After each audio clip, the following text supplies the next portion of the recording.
Okay, good morning everybody. This is the continuation of our lecture yesterday on donation process 1, part 1, and now it is part 2. So yesterday we stopped at physical examination of the donor, okay? And we also discussed deferral period. Right now, we will discuss the different types of donation, okay? So, there are actually four types of donors. You have your allogenic donors. This is for general purpose or general population. You have your autologous donor. You donate your blood for yourself, okay, for future use. In case you would be needing a blood transfusion, especially if you're candidate for surgery or if you're scheduled for surgery, then you can donate. Lalo na kung rare or medyo o kung natatakot ka, baka mo may makawa ko or something like, then you can donate your blood for your future use. Directed donors, these are donors specific for a certain patient. Kailangan, for example, rare yung blood group at pareho kayong rare, kayo lang ang magkatulad. So, ikaw, magdudonate ka for that specific patient, then that is directed donors. And, of course, we have the pheresis donors, wherein we separate several components. Where, for example, you need blood, you need platelet, then platelet lang pong kukunin sa inyo, and then the whole blood will be returned to your system. Please bear with my eyes, nabasag po yung salamin ko, kaya medyo hirap sigin. Okay? So, let's go first into autologous donation. The autologous donation is the safest possible transfusion. Oo, bakit siya hindi magiging safe? Eh, sarili mong dugo yun. So, ikaw, being yourself, you know yourself. So, most probably, and 99% safe yon. But please bear in mind that even if you are donating for yourself, you still have to undergo several testings and physical examination. Kasi kung meron ka rin namang possible infection, hindi ka rin naman papayagan na ibalik sa iyo yun. Kasi, especially pag may bacterial infection or like that, hindi na yun ibinabalik sa'yo, hindi ka papayagan ding mag-donate. Okay? So, sabi dito, normal criteria waived, except if the patient has bacteremia. So, as I have mentioned a little earlier na medyo kung may infection yung blood mo, hindi ka pa rin kukunan. Okay? So, there is no age or weight limit for autologous donation. Pregnant women can donate. Okay? No minimum hemoglobin required. Now, you can donate as often as 3 days apart, but not within 3 days of surgery.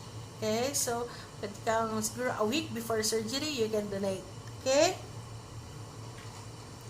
So, directed donors, these are donors that must meet an exact criteria as a random blood donor as well. So, kung ano yung requirement mo for autologous donors, ganun din ang requirement mo sa directed donors unless otherwise. When I say unless otherwise, for example, mababa siya sa legal age, di kukumpitin natin kung ilang amount of blood ang i-extract natin dun sa donor. Okay? Directed donations have become popular because of the fear for AIDS. Okay? Yan po. Okay, so because of the fear of having HIV or other diseases, so naging popular tong directed donor natin. Now, directed donations may cause graft versus host disease and must be irradiated if it is from a blood relative. Okay? And directed donors may also be reluctant to admit that they may not be eligible to donate because of undisclosed condition. Okay? Baka mamaya, sabi ko, si Adi na lang mag-ano sa akin, yung pala si Adi, hindi niya alam, or baka alam niya rin, may HIV or something. So, parang reluctant siya mag-donate, no? So, pagka ganon, magsabi na lang ng totoo. Okay? So, we have two types of collection, preservation, yung closed system and open system, ha? Yung closed system, hindi mo bubuksan yung blood bag, hindi mo gugupitin yung blood bag. Ang magugupit sa dulo kasi sa amin may practice kami pag donation, di tapos ng kuhanan ng dugo, binubuhol namin yung dulo bago namin gupitin yung needle. That's that's actually an open system. Pag closed system, tinanggal mo yung needle sa patient, sa donor, tapos isisil mo, may sealer po yung bawat tube yung collecting tube, may sealer yon. Pag ganon, closed system yon. Pagka closed system, mas mahaba po ang shelf life niya. Usually, kapag nangyaring open system, may iksi lang po yung although there is an anticoagulant that says it's good for 35 days, sometimes iniiksian kasi open system yung nangyayari. So, it should always be a closed system. Okay? Para hindi naman masayang yung dugo. Okay. So, how do we collect blood?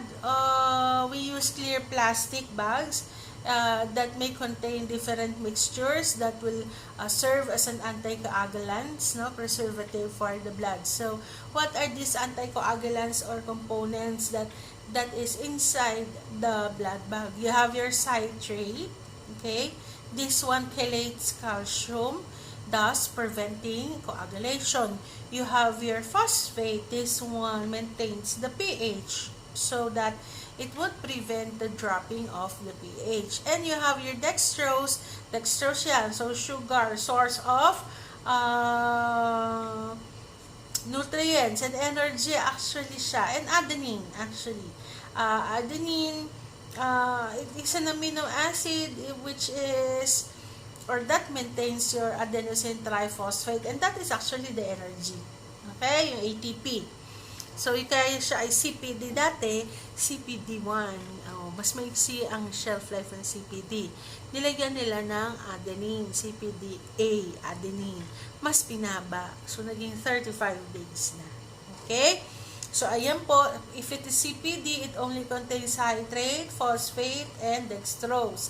Then, therefore, the shelf life would be 21 days only. And the blood should be stored between 1 to 6 degrees C. So, meron tayong blood bank ref. Kung nakita niyo yung mini ref natin, ng mga reagents doon sa ating instrumentation room, it's the smaller or the mini version of a blood bank. Actually, pwede yung blood bank ref. Kasi maintained ang temperature nun between 1 to 6. Actually, 4 lang yun. Okay? Another type of anticoagulant use is the CP2D that contains citrate, phosphate, and 2 times dextrose. Still, 21 days pa rin lang po ang shelf life niya. Only that, healthier ang RBC kasi mas marami siyang dextrose, mas maraming nutrients. Still, it has to be kept between 1 to 6 degrees C. And of course, the one that is most commonly used nowadays is the CPDA1. So it contains citrate, phosphate, dextrose, and adenine. The adenine that has been added, it makes the shelf life longer. Because of the adenine, it is capable of maintaining the ATP, then therefore, 35 days na po ang shelf life ng inyong blood, but also to be kept between 1 to 6 degrees C. Okay? So, others may have additive solution, yung tinatawag nating adsol. Okay? So, that additional solution may be added after the primary bag is filled. So, it is actually a red cell preservation system which contains primary bag with anticoagulant and usually 2 satellite bags. Yung 2 satellite bags na yon, yung isa empty, walang laman. Yung isa merong adsol. Okay? So, yung adsols nyo, it prolongs the shelf life of the red cell up to 42 days. So, kung medyo rare yung dugo ng pasyente, nung donor, parang practical na gumamit ng Alzol kahit mahal siya. Okay?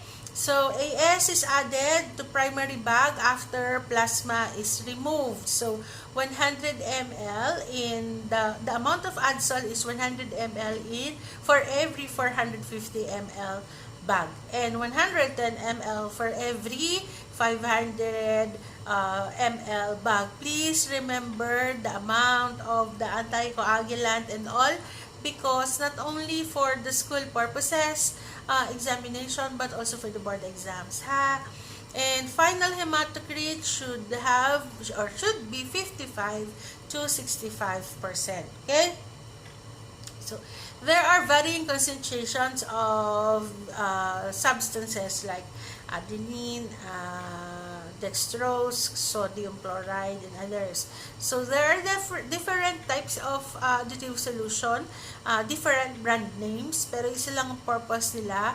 Meron kang AS1, that is Adsol. You have your AS3, that is Nutricel, and AS5, which is brand name Optisol. Okay? So, how do you collect?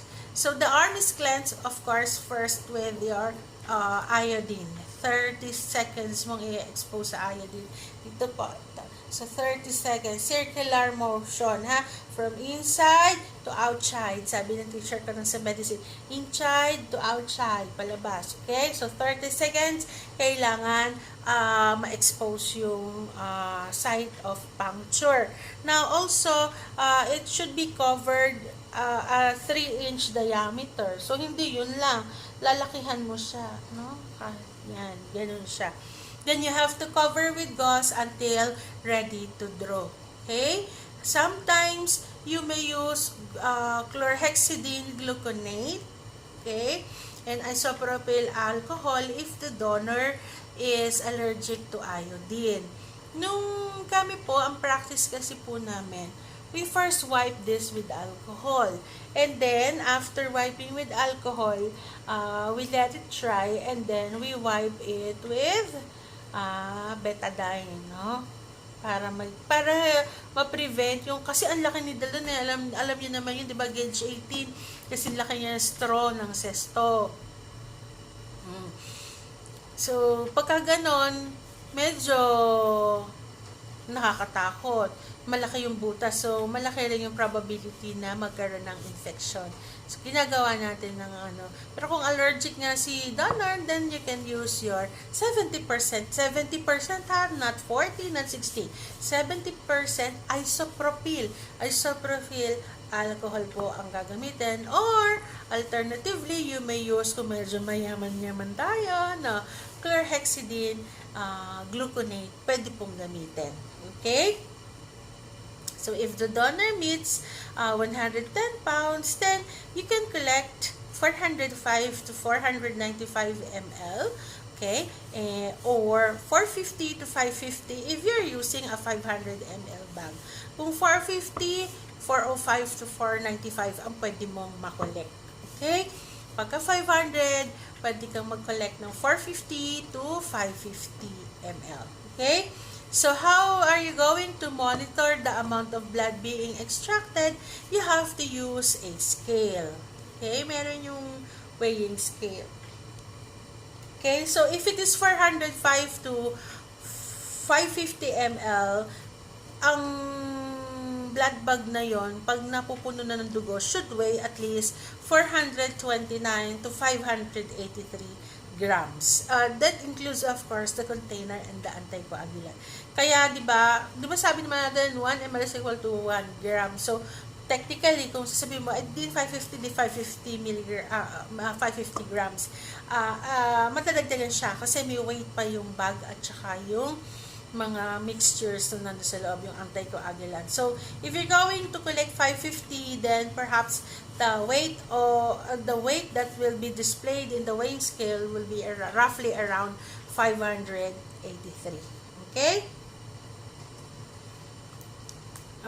Low volume unit. So, if the patient is, for example, underweight, pero directed donor siya, kailangan talaga ng dugo, emergency situation, then you can do the math. You compute for the blood to be extracted from a donor that weighs less than 110 pounds or 50 kilograms. Okay? The amount of drawn is calculated. The amount of anticoagulant needed for the bag is also calculated. Alam naman po natin that it is commercially prepared. So, if it is commercially prepared, it's sealed. Hindi nyo na pwedeng bawasan or hindi mahirap bawasan po. Hindi naman sa hindi pwede. Pero usually, hindi na natin binabawasan yung anticoagulant. Pero kung directed donor kasi at medyo underweight siya, wala kang magagawa, then you have to calculate for the amount of anticoagulant should be there in the bag. So, paano po yun din? Babawasan mo po yung anticoagulant. Okay? So, how do you compute for the total amount to be used? So, for the computation, you have your donor's weight in pounds. So, over 110 pounds. Siyempre, kakancel mo yung pounds. You have to multiply it by 450 ml. And the answer would be, that would be the allowable amount to be collected. Okay? So, the amount of anticoagulant must also be adjusted. You may refer to your book if there's any. Okay? If for example, meron tayong example dito, the donor weighs 70 pounds lang, you divide that to 110 and then you multiply it by 450 and you get a result of 286.4 ml. That's the allowable amount that you should collect from the donor. Now, for the anticoagulant, just take note that 14 ml of anticoagulant is needed for every 100 ml. So, kung 200 ito, di malinaw na 28 ml of anticoagulant na siya, no? So, how are you paano yung 86.4? So, take note of the ratio, 14 is to 100. 14 ml of anticoagulant for every 100 ml of blood. Then, we do the math. You have your total allowable amount to be collected is 286.4, multiply it by 14 over 100. PEMDAS tayo niyan. So, that will give you a result of 40.1 ml of anticoagulant. So, take note that each 450 ml of bag contains 63 ml of the anticoagulant. So, that would be 63 minus 40.1. And that will give you a difference of 22.9 ml. So, ang kukunin mo dun sa blood bag na anticoagulant, babawasan mo siya ng 22.9. Okay, so aalisin mo 22.9 ml of that. You may use actually syringe for the extraction or you may drain it, pero ang hirap, no? Kasi kailangan mo siyang i-measure. You have to be precise, otherwise masisira yung blood mo. Okay? So what? Of course, sabi ko nga, you have to tell or educate your donors what could happen during donation. So these are the following donor reaction. Hematoma. Okay, yung because of subcutaneous blood collection, nagpapasa siya. And of course, everybody experience that. At siguro natatakot yung iba, pero hindi naman dapat matakot as long as hindi siya painful. Okay? Arterial puncture. Nako, napakagaling ni Medtech na palalim, no? Makikita mo bright red yung lumalabas. Nako po, arterial blood iyon. Okay? So, through and through. So, the needle pulsates. Nagalaw siya. Kasi malakas yun. May pressure yun. It's bright red and bag fills in 4 to 5 minutes. Mataas po ang pressure ng arterial hindi po ba? So, if the patient, the donor could experience nerve injury, masakit, mabigat, parang gano'n. There is a sharp shooting pain. Kasi tandaan niyo yung van, no? Sa anatomy, van. Yung pagkakasunod, vein, artery, and nerve. So, dapat doon ka lang sa vein. So, kasama ang palad, na-excite ka, napa-inject mo doon, napatuloy mo yung needle doon sa artery. Okay, bright red, no? Meron kang arterial blood na na-collect. Pwede naman yun, kaya lang delikado. Okay, sobrang nanggigil ka. nanggigil ka sa boyfriend, nakalimutan mo, meron ka palang donor na sa sobrang galit mo na itusok mo hanggang nerve. O, VAN yun eh, vein artery. Shit, wala, tinusok-tusok mo pa. Ano nangyari? So, the donor could experience sharp shooting pain at masakit yun. At pwede mag-cause ng paralysis yun. Na pagka yun nag-extract, remember, gauge 18 yun. Dahan-dahan lang ha, kahit anong galit mo sa mundo, control your self. Okay? Fainting. May mga pasyente, may mga donor na ang tapang-tapang, tapos pag nandun na, nahimatay na hanggang bigla. So, it's possible the pulse and the BP would fail. Hyperventilation due to anxiety because nakita nila, sesto yan, sesto yung laki ng needle. So, that could cause them hyperventilation. Nausea and vomiting because of autonomic and CNS pathways. Okay? And cardiac problems. This is rare. Usually, kakaroon ng cardiac problem if the donor has cardiovascular disease. Tapos hindi niya din-disclose na meron pala siyang CVD. Okay? So, that concludes your donor selection. Finally, so 21 minutes and thank you very much. Ako, tinaman mo, nag-half frame para hindi masyadong malaki si Dina. Anyways, so this is it. I'll be supporting you again with another what you call this? Lecture, okay? Have a nice day ahead of you and I love you, sweethearts. I love you mga sweethearts and I'll have to see you again. I am really praying, okay? So, God bless you and have your coffee. Bye!